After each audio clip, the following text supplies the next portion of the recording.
अगर हम भादो महीने की चतुर्थी को चांद्रमा के दर्शन कर लेते हैं, चांद को देखते हैं, तो हमारे ऊपर चोरी का इल्जाम लगता ही लगता है। अब आप सोचो, कृष्ण भगवान ने देख लिया, उनने क्या देखते हैं लगेगा कि नहीं, तो उन पे भी लग गया, तो हम पे तो लग ही जाएगा। अब अगर चोरी का इल्जाम लग ही जाने वाला खतरा हो, मान लो चतुर्थी को चांद देख लिया गलती से, तो क्या करें?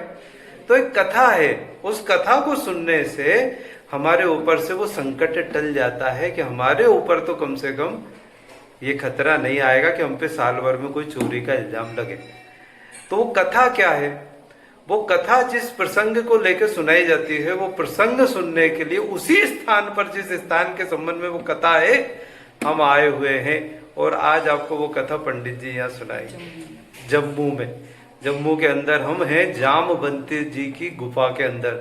हाँ, जो रामायण जी में आपने जामवंत जी देखे थे, वो इसी गुफा में रहे। कब से? राम जी के जाने से कृष्ण जी के आने तक, यानी पूरी द्वापर युग। कितने वर्ष का होता है? 8 लाख वर्ष का होता है द्वापर युग। तो 8 लाख वर्ष वो इस गुफा में रहे। और यहीं पे एक शिवलिंग है, जो भगवान शिव प्रकट हुए थे, तो उनके जाने से उनके अंश रूप में रह गया। इसे रुद्राक्ष शिवलिंग कहते हैं। उसके अभी हम दर्शन भी करेंगे। अभी मैं हूँ जामवंत जी की गुफा में।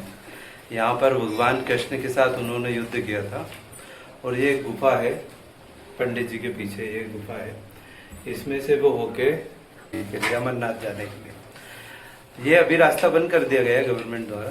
और ये है भोलेनाथ का मंदिर।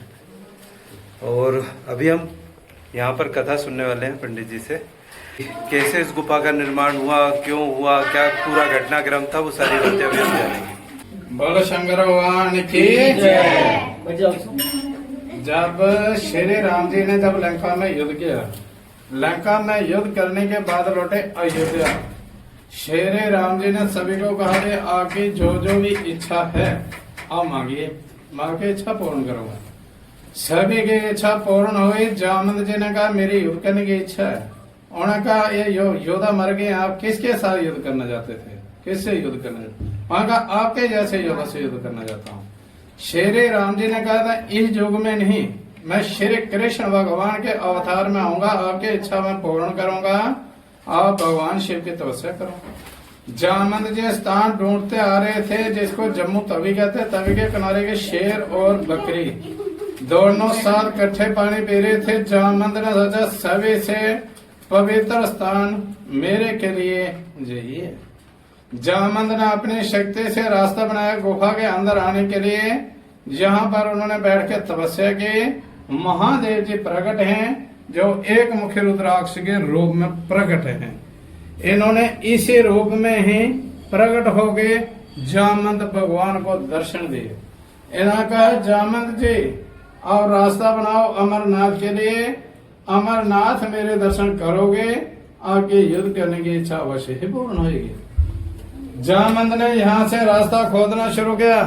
रास्ता खोदते तक अमरनाथ तक गए। अमरनाथ में दर्शन करके वापस आ गए।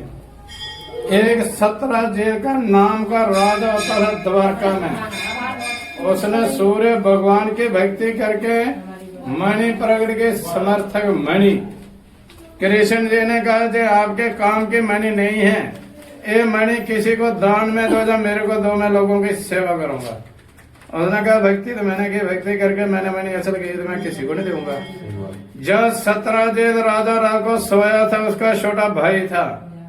उसने अपने भाई के गले से मणि उतार कर अपने गले में पहनकर जंगल में शिकार खेलने के लिए गया, तो उसको शेर ने मार दिया। 17 जेल को भाई को शेर मणि लेकर तभी मैं पानी पीने के लिए आया। शाम के टाइम जामवंत गुफा के बाहर टहल रहे थे।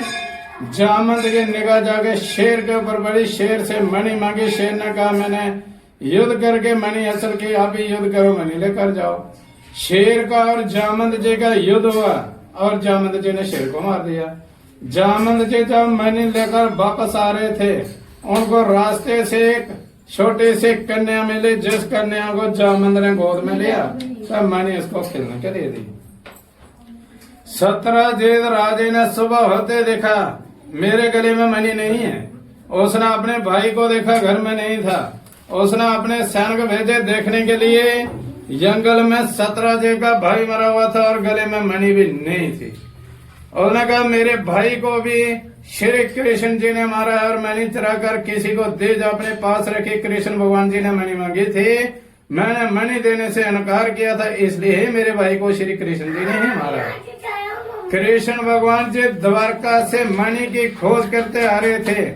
जब गुफा के बाहर पहुंचे, गुफा के अंदर बहुत एक प्रकाश रोशनी आ रही थी। कृष्ण भगवान जी जान जो कि मणि है गुफा के अंदर। जैसे कृष्ण भगवान मणि लेने के लिए गुफा के अंदर आए, जामवंत की बेटी जो मणि के साथ खेल रही थी, उसने जब कृष्ण भगवान को देखा तो जोर जोर से रोना शुरू हुई। जामवंत अपनी भक्ति में बैठे, उनको अपनी बेटी की रोने की आवाज सुनाई दी और खड़े होकर कृष्ण भगवान के ऊपर वार किया। दोनों का युद्ध होते तक 27 दिन तक युद्ध हुआ। जामवंत का श्री कृष्ण भगवान का, यहाँ पर आप लोग बैठे हैं। 27 दिन के बाद जामवंत जी ने हाथ जोड़ के कहा, आप अपने असली रूप में दर्शन दो, मेरे साथ इतनी देर कोई युद्ध नहीं कर सकता। कृष्ण भगवान स्वयं श्री राम के रूप में आए।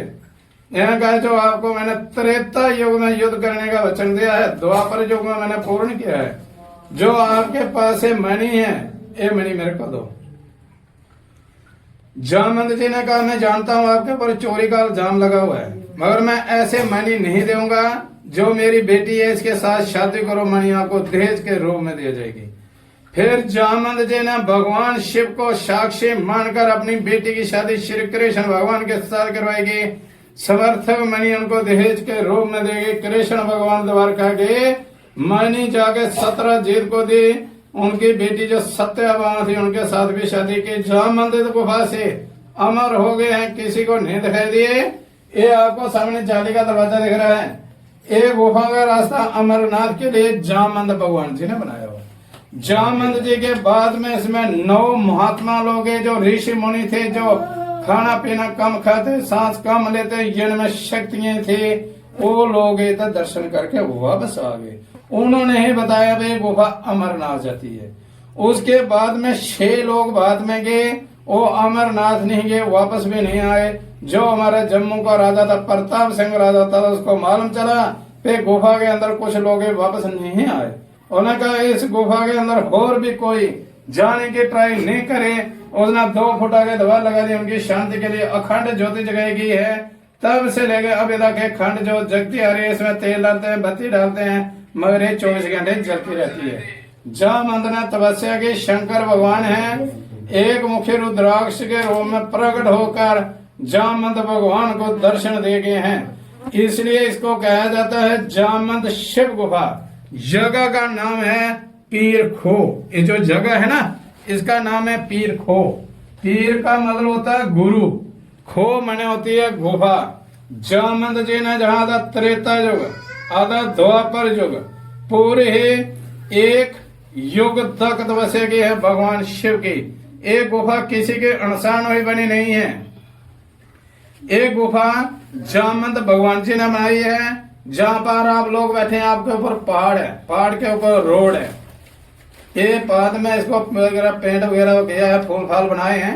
जो गुफा है नेचुरल है, ये जामवंत ने ही बनाई हुई है। बोलो शंकर भगवान की जय।